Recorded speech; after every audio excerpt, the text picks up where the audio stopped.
I guess here, so I'll collect the 3D glass and paper.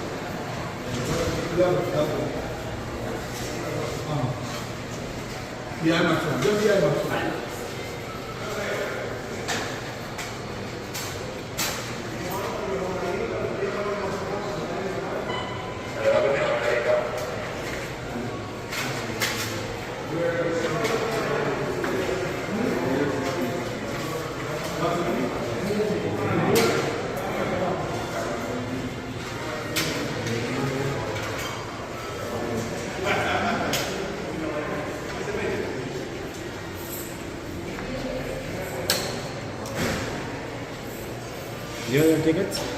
The other tickets. So we're checking and move here now.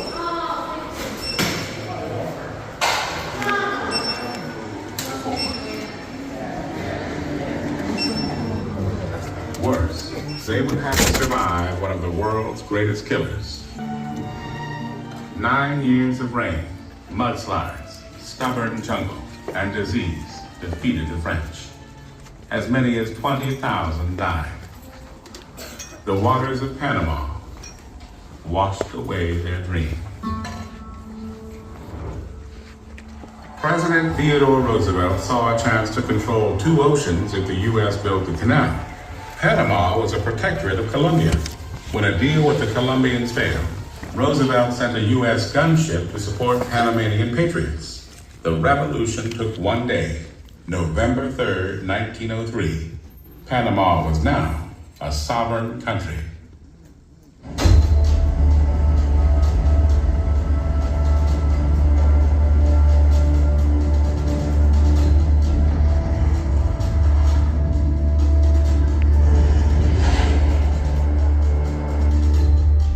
The engineers of more than 100 years ago devised a way to sail huge ships through the wilds of Panama.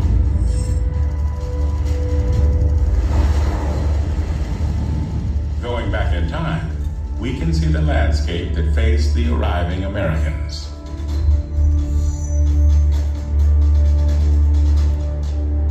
They realized that their biggest challenge was the turbulent, flood-prone Chagres River, which could wipe out their work. Chief Engineer John Stevens figured out how to use the river rather than to fight it. Instead of digging a sea-level canal, he could dam the Chagres.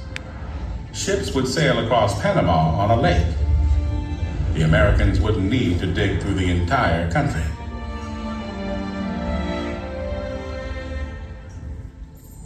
Stevens would build stair steps of water on either side to raise ships to the lake. Locks had been built before, but never on such a colossal scale. They would still have to cut through the western mountains, but not as deeply as the French.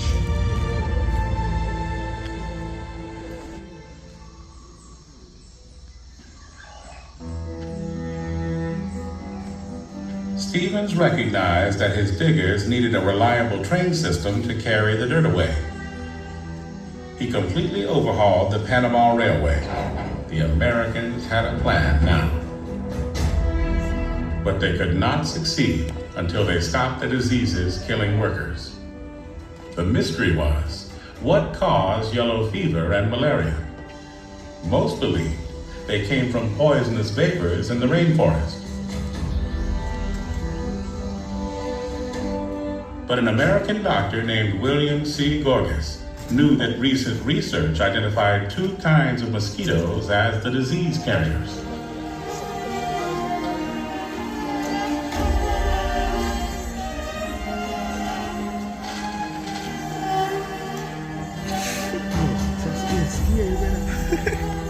Proving that mosquitoes in Panama cause yellow fever, malaria, and other diseases changed medicine.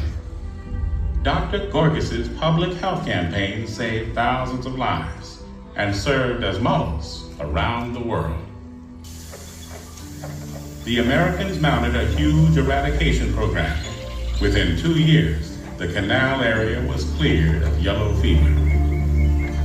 With healthier workers, the odds of success rose.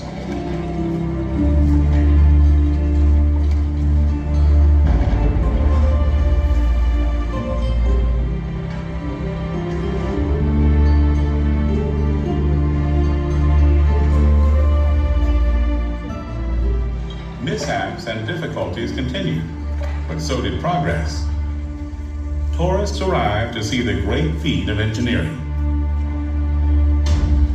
It took 10 years, but with a design that turned water from enemy to ally, the canal was completed. In August of 1914, the SS Ancon made the first official passage through the canal, but the achievement went little noticed. World War I began the same day.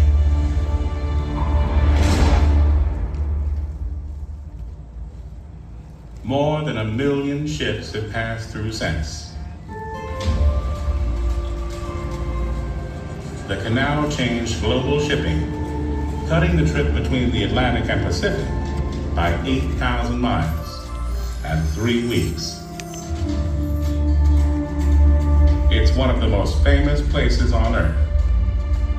But few of us understand how the Panama Canal works. The trip starts with tugboats guiding a ship through a channel to the first line.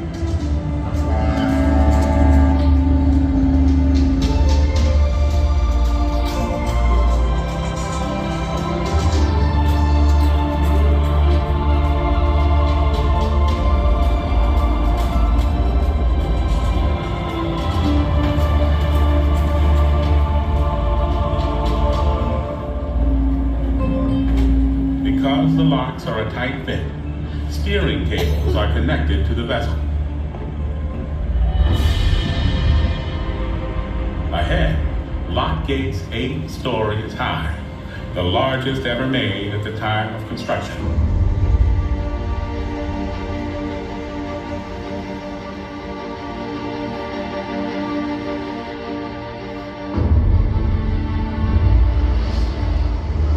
Simple and ingenious, they are based on a Leonardo da Vinci design from the 15th century, with double doors sealed shut by water pressure.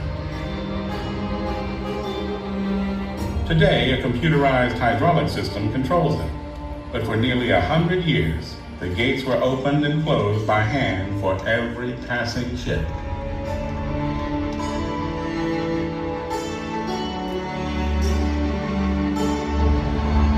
Cleverly, the gates were built hollow. It only takes a small motor to move them.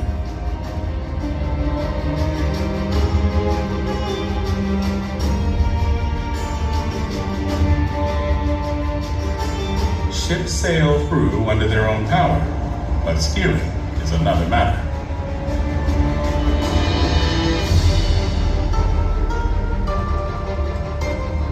The steel cables are now secured to small locomotives that maneuver the vessel by tightening or slackening the lines. It's a nerve-wracking job. Sometimes there is less than 1 foot between the hull and the concrete wall.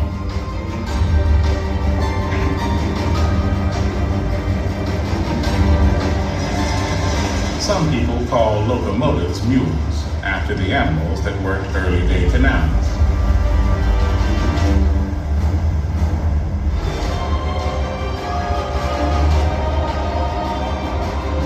These mules can each pull 35 tons. It takes 8 to steer the largest vessels.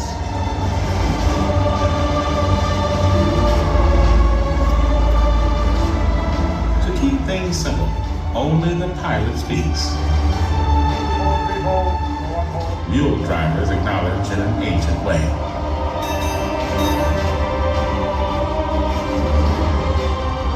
When a ship is in the chamber and the gates are closed,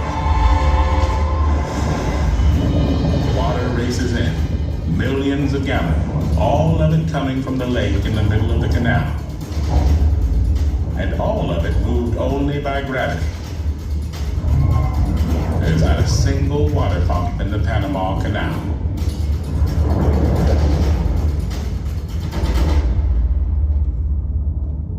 Water, soft and fluid enough to run through our fingers, is so strong it can lift a 70,000-ton ship 3 stories high in 10 minutes.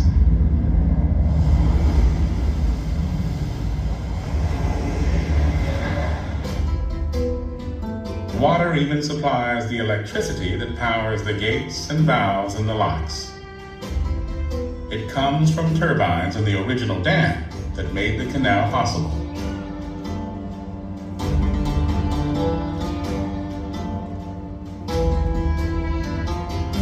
When water in the lock chamber reaches the level of water on the other side, the gate opens.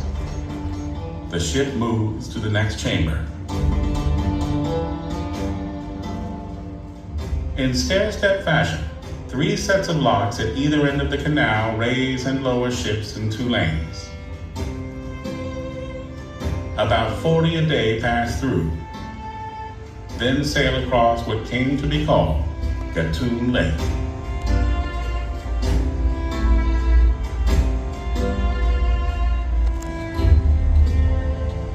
The ship channel through the lake follows the ancient riverbed of the Chagres.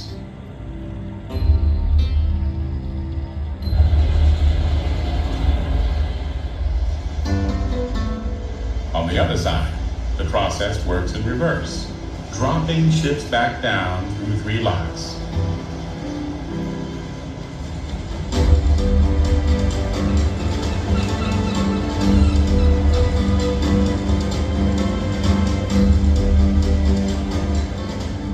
A transit takes about 10 hours, all of it accomplished using the power of water. In a way, the 10,000 people operating the Panama Canal are really running a gigantic water management company. One of them trained for 10 years to be a pilot and has guided more than 1,000 large vessels through the canal. I'm Captain Miguel Rodriguez. I'm the Executive Manager for Transit Operations and the Canal Operations Captain. And I've been working with the Panama Canal for the last 32 years. You don't find this anywhere else in the world, the way we do piloting in the canal, where we actually take over control of the navigation and the movement of the vessels, is unique. Vessels that are over 80 feet in beam require 2 pilots to take it through the Panama Canal. Vessels that are over 900 feet in length require 3 pilots to go through the Panama Canal.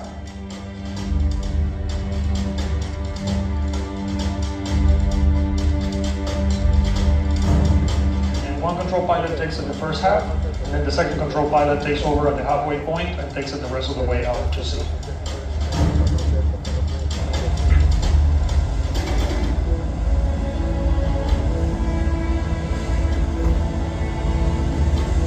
Another crucial job is maneuvering a tugboat that leads vessels between the sea and the locks.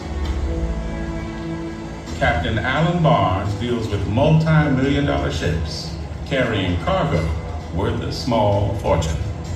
Our main responsibilities here are to ensure the safe passage of the transiting vessels by assisting the pilots.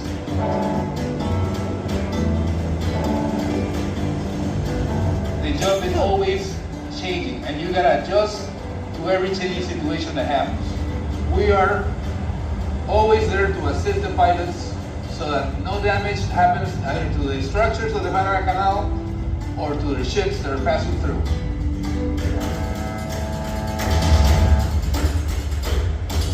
From the beginning, the people of Panama hoped the canal would belong to them one day.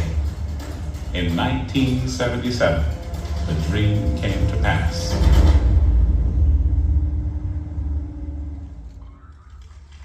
U.S. President Jimmy Carter and Panama's leader Omar Torrijos signed a treaty giving Panama complete control of the canal.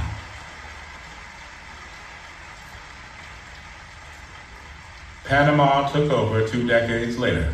Some were concerned the country might not be up to the task. But operation of the canal has continued without a hitch.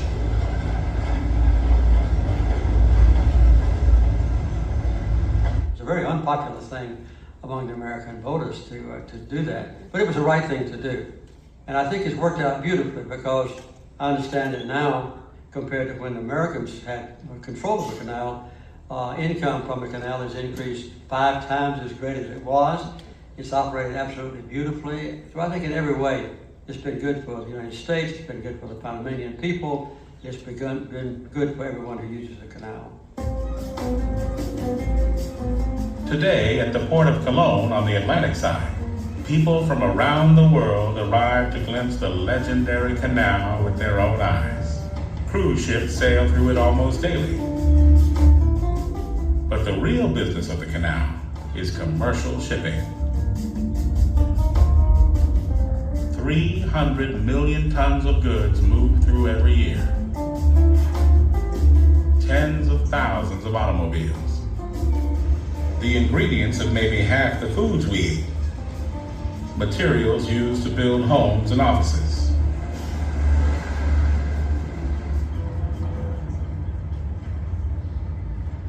There are other man-made wonders, but most benefit the people of only one region. The entire world sends and receives vital goods through the Panama Canal.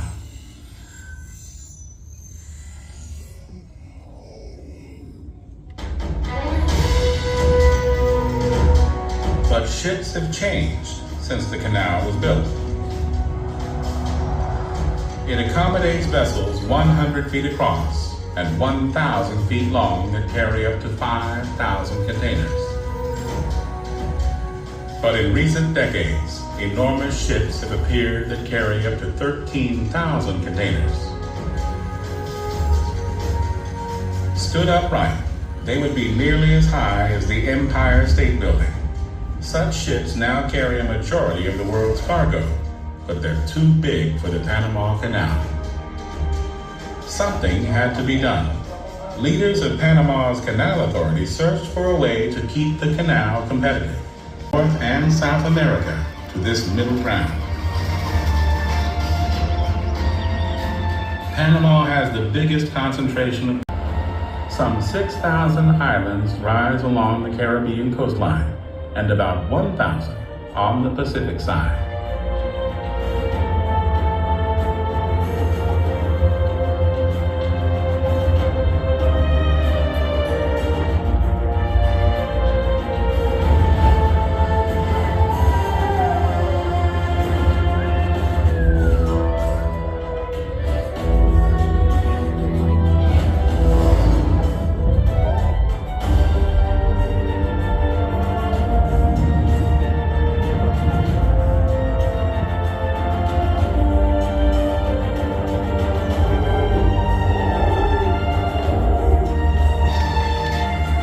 Parts of the rainforest remain as wild as they were in the days of the Spanish explorers.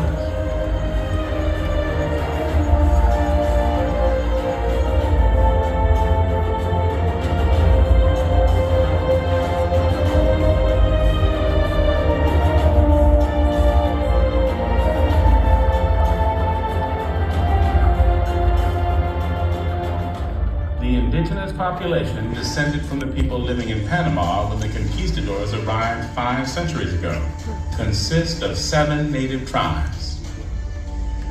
Some live in comarcas, semi-autonomous reservations, where the Panamanian government has little say over their daily lives.